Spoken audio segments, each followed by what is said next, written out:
আসসালামু আলাইকুম। আশা করি সকলে ভালো আছেন। তো সব সময় পিকু, চিকু, রিকু এবং গোলটির ভিডিও দেখানো হয়, কিন্তু এদের বাবা মাকে দেখানো হয় না। তাই আজকে লং ভিডিওর মাধ্যমে তাদের বাবা মাকে দেখানোর চেষ্টা করব।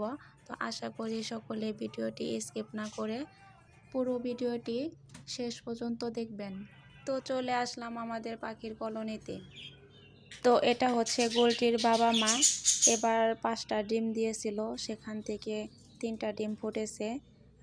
বাচ্চাগুলো অনেক বড় হয়ে গেছে, কিছুদিনের মধ্যে বাচ্চাগুলো বের করা যাবে। এ জোড়াটা অনেক লক্ষ্মী। এর আগের বার 5টা 6টা করে বাচ্চা দিয়েছিল, কিন্তু কেন জানি না এবার 3টা বাচ্চা ফুটিয়েছে। আর এরা হচ্ছে আগের পিকুর মা বাবা। এদের আরেকটি নামে পরিচিত আছে, আপনারা অনেকেই শুনেছেন অ্যালেক্স, কিন্তু অ্যালেক্সের ভিডিও দেওয়া হয় না। কারণ হলো অ্যালেক্স বাচ্চা দিয়েছে, বাচ্চা বড় হলে ইনশাআল্লাহ আবারও ভিডিওতে নিয়ে আসব। আর এটা হচ্ছে নতুন পিকুর বাবা মা। পিকুকে বের করার পর মাশাআল্লাহ আবারও ডিম দিয়েছে 2টো, কিন্তু এই 2টোই শেষ না, আরও ডিম দিবে। আর এটা হচ্ছে গোলটির বাবা। গোলটির বাবাকে বনবাসে দেওয়া হয়েছে। কেন দেওয়া হয়েছে সেটা আরেক ভিডিওতে বলবো। তো আসলাম পুদিনা পাতা তুলতে। পুদিনা পাতা আমার পাখির অমৃত খাবার। সপ্তাহে 2-1 দিন পুদিনা পাতা দিতে হয়। পুদিনা পাতার অবশ্যই অনেক উপকারিতা আছে। আর এই পাতাটা আমার পাখিও অনেক ভালো খায়, সেটা গাছ দেখলেই বোঝা যাচ্ছে। দেখেন, গাছটা অনেক ঝোপা ছিল, এখন গাছের অবস্থার কি হাল হয়েছে। এই তুলে নিলাম অনেকগুলো পুদিনা পাতা।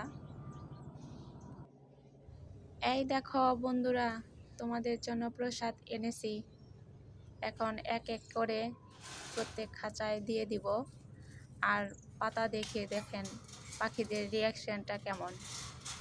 পাতা দেখার সাথে সাথে চলে আসছে খাওয়ার জন্য। এদেরকে শুধু পুদিনা পাতাই খাওয়াই না, আরও অন্যান্য শাকসবজি খাওয়াই, যেমন কলমি শাক, তুলসী পাতা, সজনে পাতা, গাজর, ছোলা সিদ্ধ, ডিম সিদ্ধ।